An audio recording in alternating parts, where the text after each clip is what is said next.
Hi, it's Zena Krogodal and Grant Quezada. Today, we live in the studio. I cannot wait to introduce him to you. Today is a great day, and we are on American Dream Makers. I am Zena Krogodal, your host, and I'll get back to you real soon. Here's my intro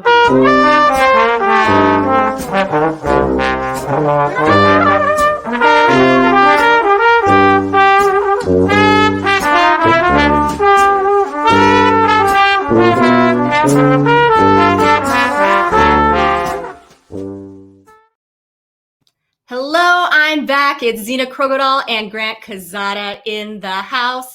And it's so exciting. Grant is an Army Ranger veteran and a local owner, co-owner of Founding Fathers Collective. Many of you here in the Prescott area know who Grant is. And so today we get to know all about him. So Grant, welcome so much. Thank you so much for being here today. Yeah, thanks so much for having me on, Zena. It's a pleasure. It's great to see what you're doing. Thanks a lot for obviously your continued support and impact in the community. So it's awesome. Well, I appreciate it. I appreciate everything that you do for our community. You are a huge impact. So I just want to get started. Why don't you tell us about who you are and how you ended up owning Founding Fathers? Yeah, so I grew up here in Prescott. My folks moved here when I was about 5 from Southern California. Met my wife in 2nd grade at Christian Academy and didn't start dating till I guess after high school. So, for me, it was Granite Mountain, by Judd, Granite Mountain, and then PHS. Got in a little bit of trouble when I was 16, and that pretty much ended my high school days, and ended up moving out to Missouri, Springfield, Missouri at the age of 19. Was a hairdresser for 3 years, worked for a buddy of mine, him and his wife own a phenomenal salon out there, and about 15 barbershops now. So, great guy to work for. It was a solid career, and about 23 figured I need to do something else. I couldn't see myself cutting women's hair for the next 30 years of my life. So I joined the Army and that was back in 2006. I spent 8 years in special operations. So 2nd Ranger Battalion, 75th Ranger Regiment, 6 deployments to Iraq and Afghanistan, myriad of different jobs. I think the last main position I held, I was a sniper for about 5 years in battalion and 4 deployments. And then my wife and I got married in 2006. So right after I joined basic training, we got married that December, and we spent 8 years up at Fort Lewis, Washington in Tacoma. And then we decided to move back in 2014 when I got out. So that was, I think that was, June, and moved back. I was working at Nyla D's salon in town with Jenny Bacon for a year. And then during that first couple months, I started John Hancock Barbershop and grew from 1 chair to 2 locations. And I think we had 9 chairs in about 14 months, and kind of kept growing it for, 4 years until I partnered with my business partner, Jesse Burke. So I brought him on board as a consultant, kind of told him some of the other things I wanted to do. We ended up purchasing the building we're in right now at 218 North Granite Street, which is downtown Prescott, 12,000 square foot kind of warehouse. And then from that came Founding Fathers Collective and all the other businesses that are inside that we own. I think there's 6 of them. And then we have a good friend, Rob Johnson, who owns Mountain Tribe Jiu-Jitsu. So that's the other business. So we have a City Tavern tap wall, which is the largest tap wall in the state of Arizona.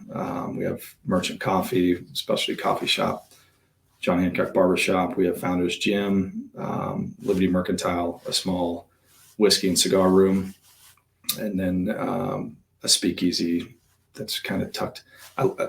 The amount of people that think they're always walking downstairs. Oh, wait, I just went downstairs. It was great. It's like, there is no stairs in this place. You just go straight through the door and another door, and that's it. You're in. But it's good. That's after all the beer and wine that they drink. That's why they think there's stairs. Yeah.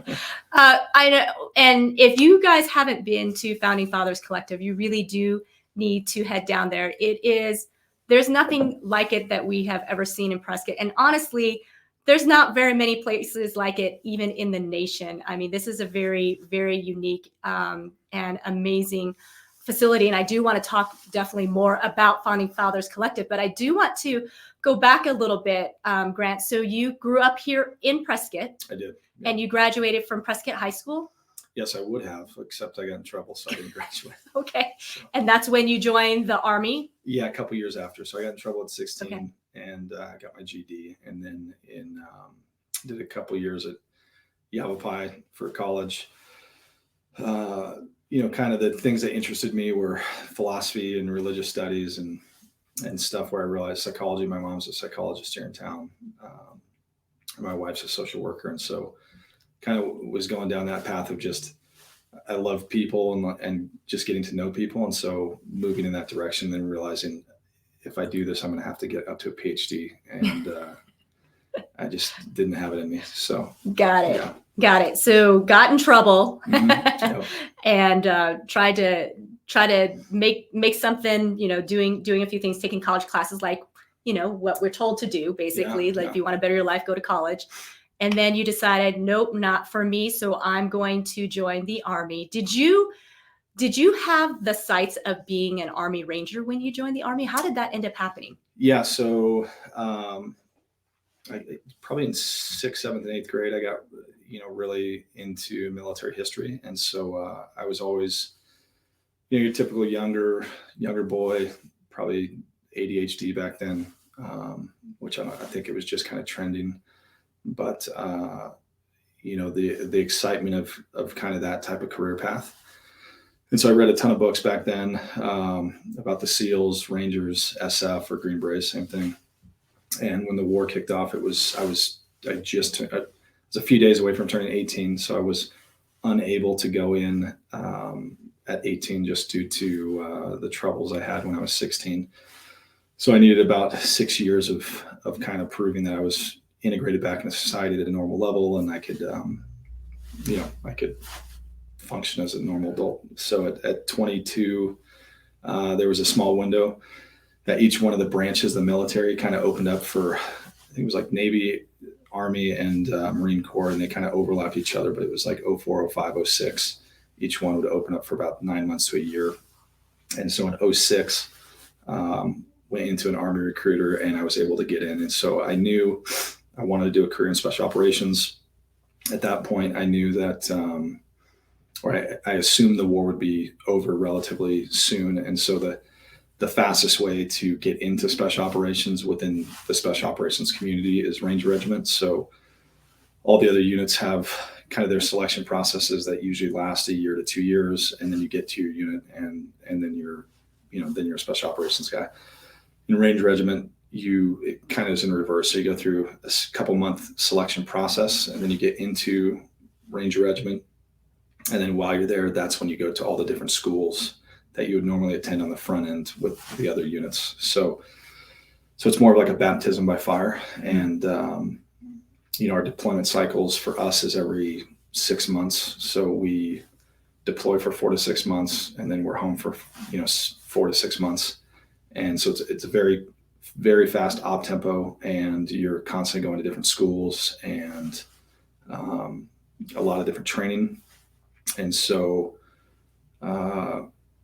it's, like I said, baptism by fire. You jump in, and you're in there as a brand new guy, and you're on a deployment with, your senior leadership that have maybe been on 8 to 12 deployments, and you're one of the only new guys. So you have a lot of experience in your platoon, but you'll have a few brand new guys, like 1 or 2 that have no deployments. But over the course of a year, 2, 3 years, you've now amassed 3, 4, 5 deployments. And so it's very quickly you get that experience, combat experience. So, and I picture Army Ranger training. I believe there was a show out a while ago where the husband and wife are dropped into like a wilderness. And I believe his background, he's an Army Ranger, and learning to survive off just the land. Like they don't have anything else. And so you just kind of watch them kind of go through all those things. And so for me, I picture training as being very intense. There's really no resources other than, what's around you and what you have on you. That's it. And, and if you can figure out how to manage and use all these things, you're going to survive. Is that? Yeah, that's partially true. So prior to GWAT, or the Global War on Terror, I think a lot more of the special operations units would conduct a lot more of those trainings where you're out for days on end, and you have those opportunities to train in more of a survival setting. But when the GWAT kicked off, and especially by the time I came in 06, the operation tempo was so high that a lot of those other skill sets had kind of gone to the wayside, just because what really needed to be focused on was our main bread and butter, which was it's nighttime operations, and majority of all our mission sets were just kill capture missions. So we only went out when we're going after bad guys or high value targets. And so every kind of special operations unit gravitated towards that type of mission set over the last 20 years. And a lot of the other stuff that would be our anchor points within each one of the communities, just because of the war, they kind of get pushed down to the bottom, because your capabilities, you can only do so much. And when you're in wartime, it's like, hey, this is the main focus. This is the bread and butter for these operations or these missions. I've talked to friends now that the war's kind of over, what they're doing, they've kind of reset back into kind of the pre-war training. And so a lot of the stuff you're mentioning, where it's, hey, it's more applicable, let's broaden our bandwidth, see what we're capable of doing, do different types of training missions and sets, whether it's in the United States or outside the United States. So.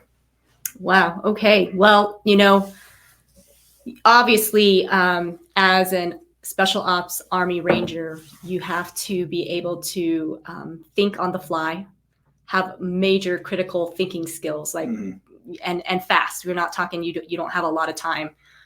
Sometimes you don't have months and days. You got to think about it like right away. Things adjust. I mean, things change, right? So you can train all day long for months, however long you're training for. But when you get out into actual mission field, there are things that can happen that you did not plan for. Yeah, Murphy's Law takes over, I would say 90% of the time. So you plan for your operations and then your contingencies, and when stuff goes awry that isn't unplanned for, because you have all that training, your brain takes over and you just default to certain battle drills, or knowing, hey, I've been in this situation multiple times. And so it's not like you're necessarily, there's some thinking involved, but there's the ability to react takes over a lot more quickly, and being able to be calm and collected in those situations, to where, hey, I've done this, 500 times in training, and now it's my 100th time doing it in real life, and then that metric just keeps growing. So I think when I left, I had about probably 400, 450, real world missions overseas, where that's all we're doing is just going out after high value targets or targets of opportunity to disrupt the terrorist cells that were either in Iraq or Afghanistan. So, yeah, those are you were on some pretty big deployments. When you're talking high value targets, that's not just little average Joe. Yeah, obviously, and there's a lot of components to risking your life and everybody around you, and so those are huge. And I find it very I guess interesting, and I've known, I'm not a veteran myself, but been around many, but that you train so much. And my husband was in law enforcement, so I know you train and so that you are calm in the facing the actual high stress, high event that's happening. And so that's interesting to hear that. What if we trained in life to prepare? How much better would we be when the actual things, hit the fan, so to speak, Yeah. It's, for me, that was one of the biggest reasons to go into the military. So outside of patriotic duty, or the idea or concept of service and duty, it was really, hey, by affording or choosing to afford the ability to go in, especially at the highest levels you can achieve within the special operations communities, it really sets you up for, when you leave the military, you have ingrained in yourself for the years that you've spent in the military. It's like, hey, I've experienced a lot worse. I've put myself through a lot worse mentally and physically, in austere environments, or whatever that might be. And so when you transition back into kind of normal life, I think that's really allowed me personally to step into the business side of things, more as an entrepreneur, which a lot of it is hurdles and problem solving and figuring stuff out on the fly and just adapting and overcoming. So because of my military experience and how normal that had become, and I'd kind of, that's just an accustomed way of life, stepping into business and trying to succeed at different levels within the community and at large, it really allowed me the ability to just overcome those hurdles and, kind of let stuff just roll off my back, like the failures or the walls that we hit or whatever it might be. It's like, hey, it's just minor setback. We'll figure a new way out of it. Just keep charging on, and everything, especially in business, everything, and this, it's like everything comes down to relationships. How well do you know other people? Do you have a host of individuals that will speak into your life and give the wisdom and experience that they've had? Will they share that with you? And that goes a long way. Always finding people that are a few years ahead of you or 20 years ahead of you, and finding the right avenues and platforms to build those relationships and grow from there. So. And I'm glad that you bridged the two together, that, because of your military experience and the training that you had, that it's helped you to become a successful entrepreneur, because it requires very similar skills in, like you said, adapting and overcoming and problem solving and not panicking when you're looking at sometimes you feel like a dire situation. Mm-hmm. And I really love that you also talk about how important relationships are, because I think there's a lot of people who struggle, especially when they're starting out their business, that they feel like, I don't need help. I can do this on my own. I'll get this figured out. And they don't necessarily reach out for help. But what you're saying is that really the key to success is building that relationship, building that circle of people, that network, mm-hmm. because together you can thrive and grow. Just like in your military experience, going on missions, I know we watch movies of Rambo and there's a one-man show kind of thing, but that reality is that's not the case. When you're achieving a mission and you got high value targets, you're not going to be able to do it alone. You got to have a group of people backing you. Yeah, everything comes down to a team. And I think in good leaders too, the ability to lead, but then empower people as well. So I'm a huge proponent of finding the right people for the right positions, giving them the autonomy to succeed. And if they fail, nothing is going to, I always joke with other people, but it's like, I'm not getting shot at anymore. So what's the worst that's going to happen? Like no one person is going to do something in that business, or for most of us, one decision is not going to implode everything. You can fix stuff, and in small setbacks and failures, that's the ability to actually learn and not see it as, hey, I failed, but it's a learning curve. And if we're not continually growing and continually learning, then sadly, most of us just stay stagnant in our lives. And that's a bad place to be in. So, yeah. So I guess getting comfortable being uncomfortable is mm-hmm. Another key, is what I'm hearing, what you're saying. Don't be afraid of failing, because what you're saying is it's really not a negative thing. It's a learning lesson. Yep. In fact, I hear many say, you want to fail fast and fail forward quickly. Yes. Yeah, that's one of my mottos, like fail forward. Yeah. As long as I'm falling forward and getting back up and falling forward, it's like I'm gaining momentum or ground. And that's what American Dream Makers are all about. Mm-hmm. I mean, that's what this country, I believe, is founded on. And your place of business called Founding Fathers Collective, it's such an American Dream Maker name, And so going back, so you got out of the military. You and Veronica had been married for at that time, 2014, 8 years. 8 years. Yeah. And so she had been through all the deployments with you, you also had children in this time frame. So we had our oldest son, Noah, about 5 years into being married and in the military. And my wife is an amazing woman, but we did the math, I think year 7, and we averaged, I think it was like 2.5 months a year we were together. So the rest of the time I was deployed once or twice a year.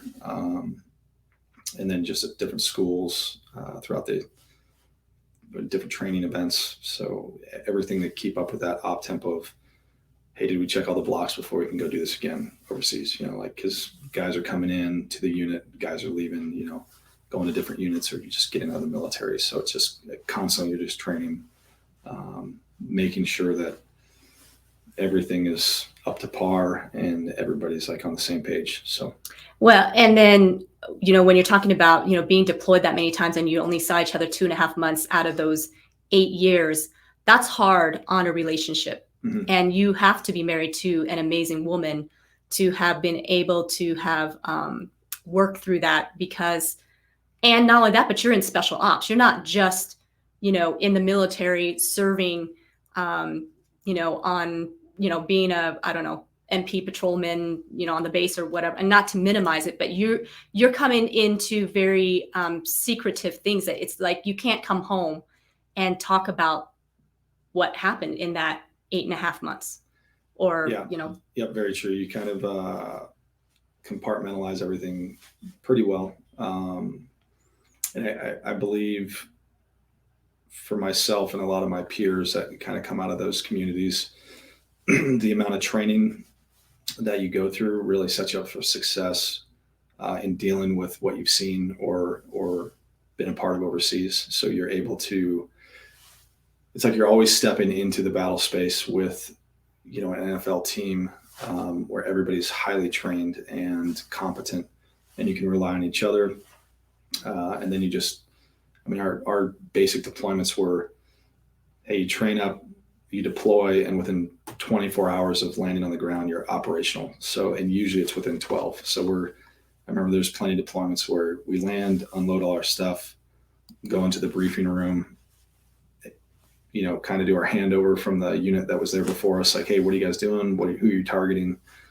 Okay, hey, we can go hit this tonight, and same thing with when we left, it was you're operational up until 12 hours before you leave. And so you're going out onto a target, you come back, you pack your bags, hop a flight, you're back into the United States. There is no downtime. We literally would hop a flight, land back in America, and unload your gear, and you're back to normal life. So, wow.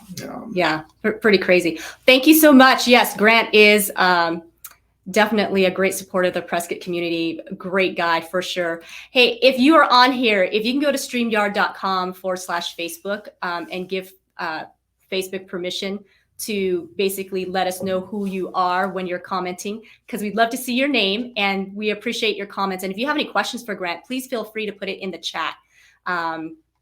He will be more than happy to answer any questions you might have. So, and absolutely share this out, because this is a great message. This is a great inspirational story. I really appreciate you sharing all of that, Grant. And I know that's not easy for any family. You're talking about kids, talking about wife. So you're going out there, doing all these things, like I said, and I know you can't come back and talk about them. So then you don't even get to have the emotional release or whatever the stress release that you need. You have to hold it together when you're on your missions. Like you said, there's no, panicking, because if you panic, you can't think. And so when you come back, you decide to open up your own business, and you started out with, you had John Hancock. Was that right after the military? Yes. Yeah. So I moved back to Prescott in August of 2014, and then I started John Hancock in December. And so relatively quickly, when I moved back, I knew I wanted to get back into business. I'd been reading business books since I was 16. I think the first one I read was, Rich Dad, Poor Dad when I was 16, and then Tony Robbins and several other books like that. So even when I was in the military, just constantly reading books on, personal growth and development. And then the business side of life was always extremely attractive. And so I knew when I came back, hey, I just want to, kind of do my own thing, chart a course forward, make an impact where I can, serve the community.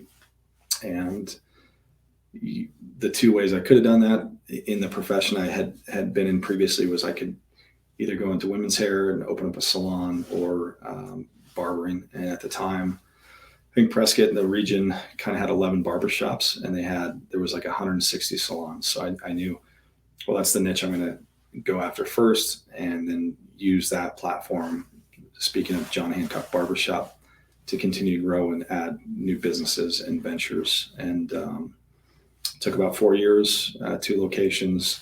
And then, like I'd mentioned, hiring or brought on my buddy, Jesse Burke, who's an Air Force veteran. And he used to do a lot of business consulting.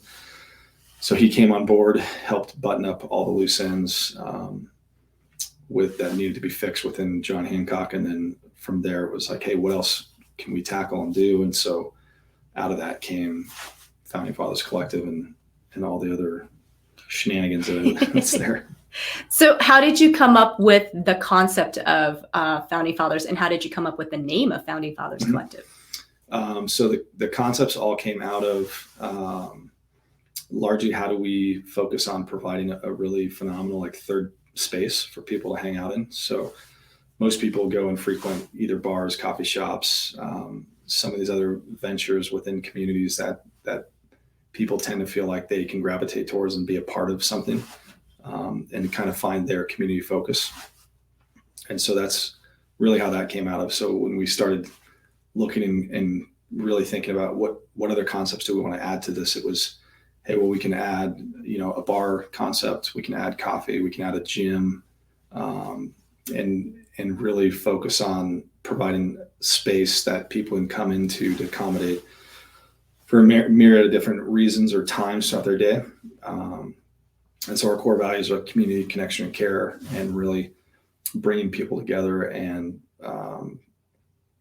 we work in the hospitality space. So very much focused on how well are we serving other people? How well are we providing a place that is inviting and inclusive to everybody within the community, bringing people together, providing an atmosphere where people can engage with and talk to others, and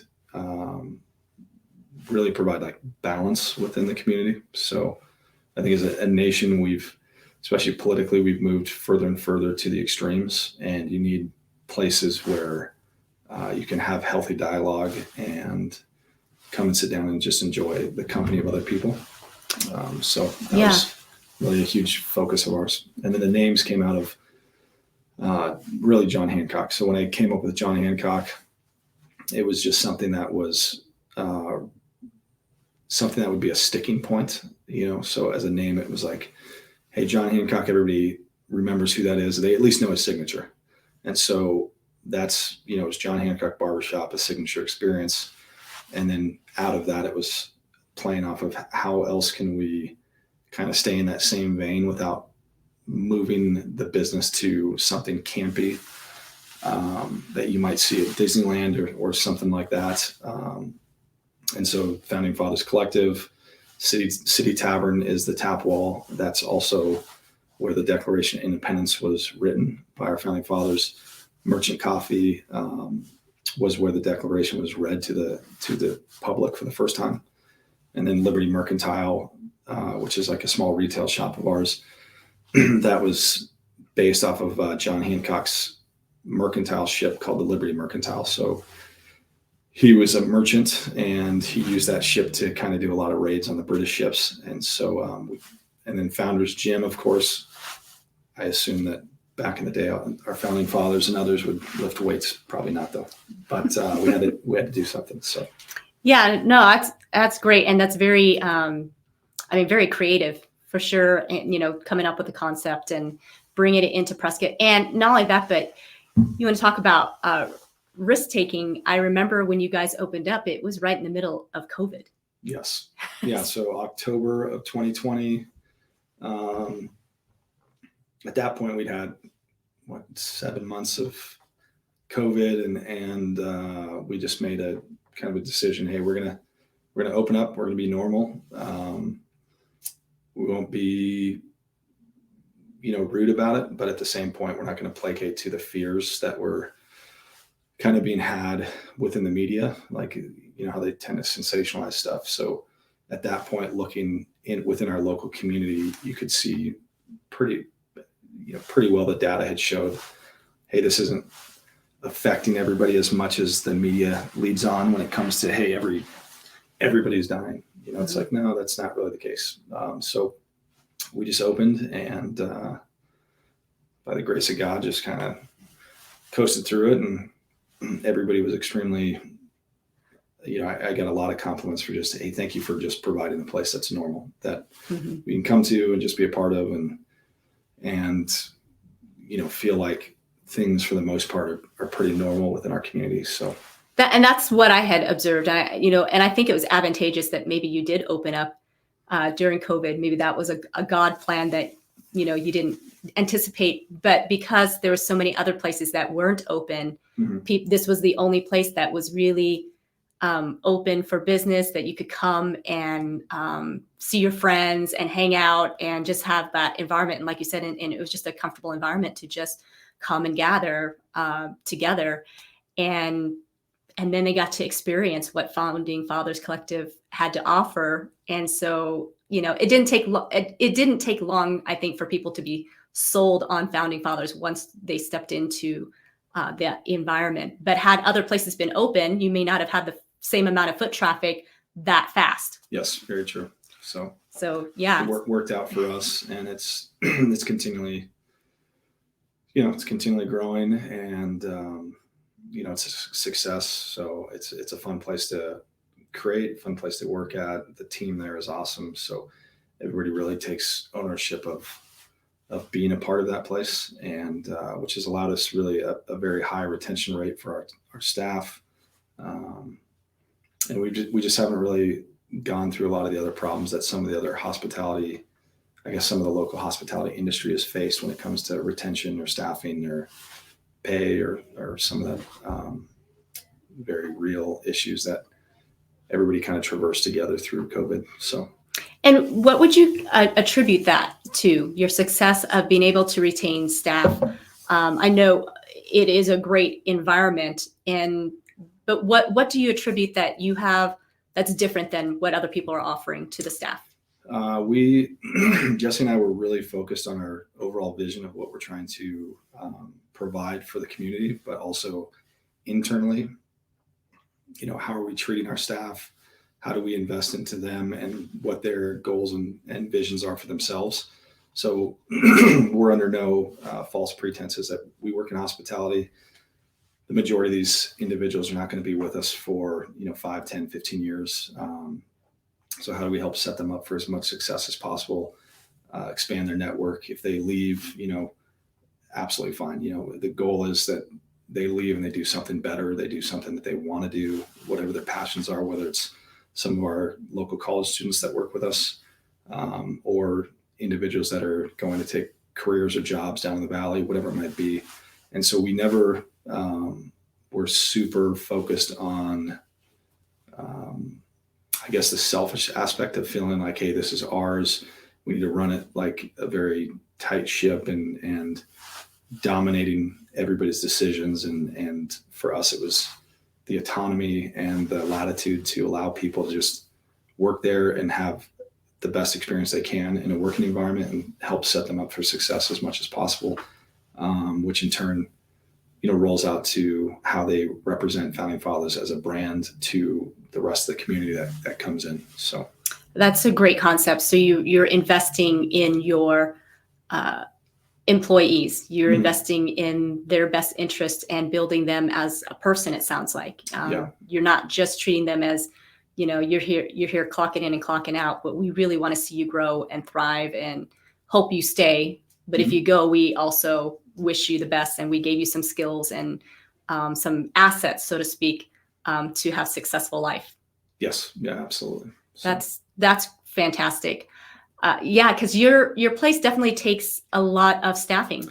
Yeah, I think we have about 65 total. So it's a pretty large for the hospitality industry anywhere, but for here it's rather large. There's quite a number of staff that makes that thing run. We're open from 6 to midnight, almost 7 days a week. So a lot of moving pieces, and a lot of the importance of just providing very clear expectations, but then also the freedom and autonomy to allow people to just step into those roles wherever they're at in the business and just thrive on their own without us watching over their shoulders all day long. So yeah, that's great. Yeah, and stepping in as a customer, as a member, it actually is a very nice environment. Like, you don't have the sense that the staff is, just angry or disgruntled. Sometimes you go to the hospitality industry and you're at a restaurant, you can tell when some of the staff is just not having a good day, and they show it. Mm-hmm. And it really reflects, like you said, the business. Now, that individual just may be having a bad day, but for whatever reason, they're having a hard time composing themselves and, letting the show go on. But yet your staff, and I know, you don't always have a perfect day at work. I mean, that's the case. There's always something going on. You got tough customers sometimes and that sort of thing. But when you're investing the way you are, that does reflect in the staff, and that they probably are learning skills to be able to, okay, this situation's not happening as it should, but I'm not going to take it out on the next customer. Yeah, that's huge. And I think more in today's working space, people really are moving more towards, lifestyle, a healthy work-life balance. The importance of relationships are huge. And so the ability to share that with everybody. I would say almost all my success comes from the relationships I previously have had or currently have or continually grow. And just finding those people that believe in what we're doing. And with that, that's largely where we found a lot of our investors, were people seeing, hey, this young guy's got it. He has drive and determination, and, we're willing to invest in his success. And so just encouraging that with a lot of our team, giving them the ability, whether they're a 21-year-old, young man or woman that works there, and hey, use this as a tool to get to know other people, expand your own network, expand the growth that you want to do. We have a lot of individuals coming in from Riddle that are moving into aerospace or pilots or a myriad of other individuals that they know, and we know that they're not going to be here forever. So encouraging them to step out of their comfort zone and really invest into people and focus on, hospitality and service to others. Because it really doesn't matter what industry you're in, you're always going to be dealing with people. And so if you don't have those just proper skill sets and know how to work with people and grow relationships, you're not going to get far in life, and your IQ and your hard work will only take you to such a level or length or level of success, at which point you really need to rely more heavily on your EQ or your relational abilities. So awesome. So, definitely congratulations to having a very successful business. And I definitely see Founding Fathers Collective being a part of the Prescott community for quite some time. It's going to be one of those names that probably will be associated with our community for a long time, because you guys are truly making an impact, because you're not just a business place, but you guys also serve in our community in so many ways. And I do want to thank, Founding Fathers Collective for sure. You have been a great supporter of VA Rep, the Veterans Association of Real Estate Professionals. So you continuously support veteran services and organizations. So you're out there not only just helping, the community in itself, but you're also really helping veterans to achieve their American dream. And so thank you so much to Founding Fathers for always being supportive. And then you also, you were telling me that you also do fundraisers for helping with human trafficking? Yeah. So myself and several other special operations buddies over the course of the last 7 years now, have been doing annual fundraising and events for a few different entities that focus on one, the actionable side of things, which is helping rescue women and children out of sex trafficking or sex working. And then just as importantly on the back end, all the support that's needed to integrate them back into society or help them talk through and process and deal with what they've experienced. And so that's a huge passion. I think most people don't understand or realize how detrimental and how real that industry actually is on a global level. So I think annually, the last I checked was, I believe that industry alone is about $24 billion a year throughout the entire world. And whether it's, kidnapping young kids or women, and, at the worst, it's sex trafficking, but to slave labor, some of these other things. I mean, it happens on our own border walls here constantly. You would see it overseas.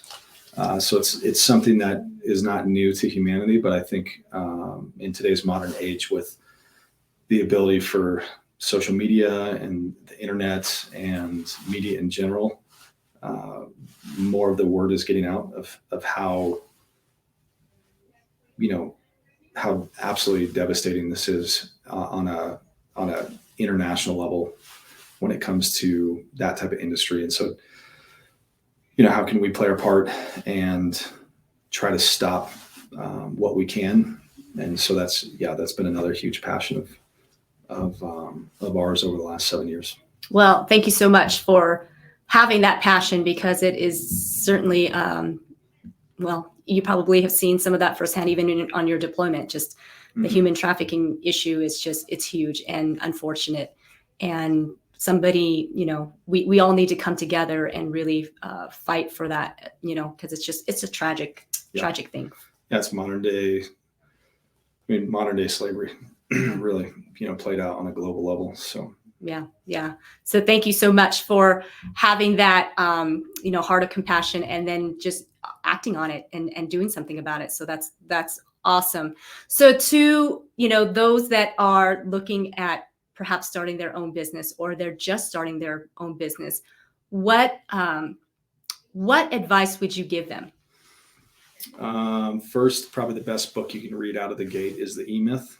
And so I think that was written back in maybe the late 70s or early 80s, right when I got started. My previous CPA, who's a friend of mine, he'd recommended that book.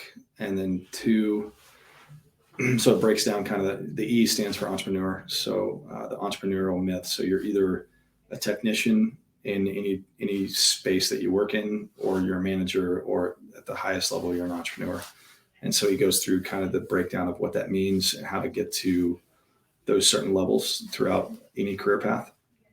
So that's very important. And then two, very clearly defining your why of what you're doing and why you're doing it, and then what you think you're going to be offering to the marketplace, and how are you doing or delivering that differently than other people that are within that space that you're trying to venture into.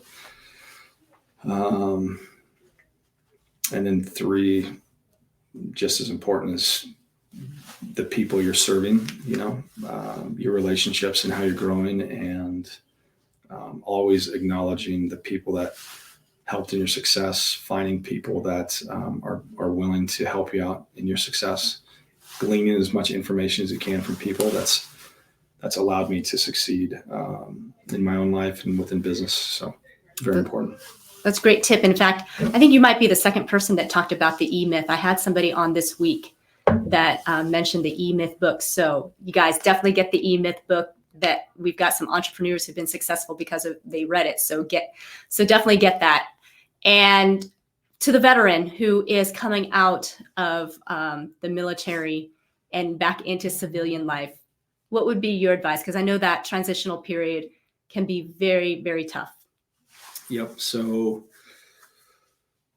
I would say, I talk to a lot of young men and women with aspirations of going into the military. And so for me, there was a few things that I set very clear in my mind before I went in. And then when I was in, it just became more and more apparent. But the two things were, most of the men that I served with were all friends of circumstance. And so the circumstance being that we're going to war and that everybody is highly motivated and very smart and articulate and physically capable of doing the mission set, but that doesn't necessarily put us all in the same category in the context that we're all friends. But we just have a common mission. And so it's good to surround yourself with those individuals and kind of be in that tribe. But don't allow that to become who you are, which leads into the next focus, which was I was very aware that however long I stay in the military, whether it was 2 years or 25 years, it would not become my identity. So it would become a part of who I was and what I've done, and it would allow me to grow and succeed in different capacities. But I as soon as I left the military, I knew, hey, that's part of me, but it's not going to, I will not allow that to dictate the next step in everything I do moving forward in my life. So if you're leaving the military, have a very clearly defined understanding of who you are and what you want to do, and understand that at the end of the day, not to sound callous, but you're pretty much a cog in the machine. And that's a good thing. You know, the military is set up to continually move on, whether you're a part of the system or not. And you can do 2 years, you can do 30 years, but as soon as you leave, that's it. You're done. You're out of that brotherhood or sisterhood.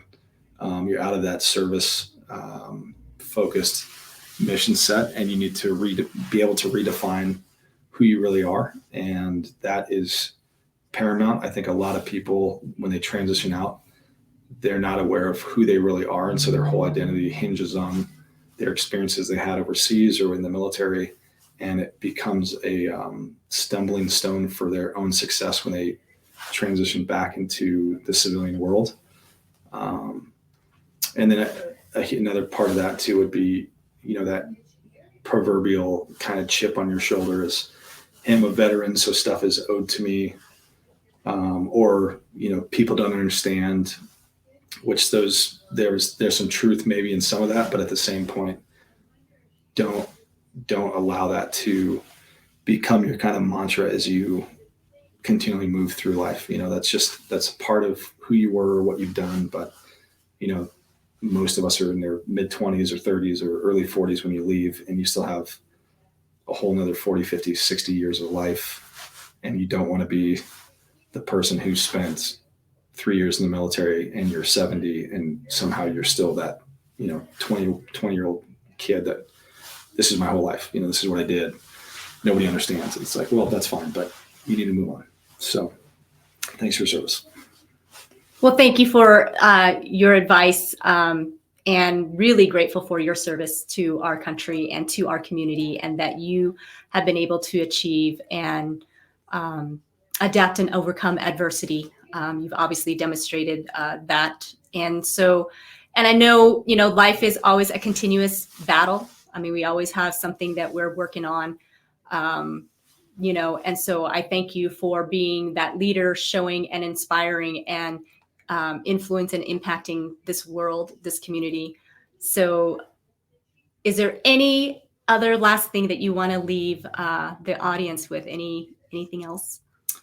Stay humble and stay hungry. So always remember the importance of humility, and never sacrifice your internal drive to succeed, whatever that might look like for yourself. Awesome. So foundingfatherscollective.com, if you want to know more about foundingfatherscollective.com. And for those of you who don't live in the Prescott area, come to Arizona, fly in. You can fly into Phoenix. Prescott's not very far up north, and it's such a beautiful town. Come visit, and definitely come visit Founding Fathers Collective. And if you see Grant, definitely let him know that you say hello. It's a great experience, you guys. The backside sits right next to the creek, and just sitting outside and just enjoying the outdoors. I mean, for those of you who enjoy cigars and whiskey, this is the place as well. It's got everything for everybody. Beer, wine. You can play cornhole. Get your hair cut. Golf a couple rounds. Yeah, golf. There you go. Putt. So. And then you also have food trucks, which, you know, you have some great food trucks around for food wise. And then is it 60 beers on tap? 65. 65 beers we're on the tap. largest self-serve in the state of Arizona. So that's amazing. So it's cool. You walk in, you get this bracelet, and you can try all of the 65 beers if that's what you want to do. Yes. And there's also wine on tap as well. Yeah, so we have wine, ciders, meads, beer. Usually we have like one or two non-alcoholics, so root beers or other stuff that people might enjoy, kids, so. And then for those of you that are local or even just from the Phoenix area or Tucson or somewhere nearby that you come up to Prescott a lot, if you want to look at becoming a member so you can get into the really cool speakeasy, you definitely should talk to Grant about that, because being a member is actually pretty cool. Do you want to tell us a little bit about the advantages of being a member? Yeah. So when we built out the speakeasy, the main focus was obviously we have a liquor license, and so a huge part of Jesse and I, our goal with that was, hey, we don't want to debase or degrade everybody to really highlighting just people drinking all the time. And how do we have a controlled environment of people that are doers and achievers within the community that see value in other people and what they're doing, or the impact they're trying to make within the community. And so we turned it into an annual membership. There's a couple different levels of pricing, but the goal really was to put a lot of the individuals who are making an impact within Prescott and the community at large into the same room, and therefore it more like an organic setting for networking and doing business together or life together. And then on top of that, depending on what level you are, you have the ability to come back to get monthly coffees or beers or haircuts or the gym. And so it was a way for us to also maximize the overall membership without it just being a bar and you're exclusively a member of a speakeasy. But now you can come back and enjoy coffees in the morning, or get a haircut or shave or work out. So that'll continually grow.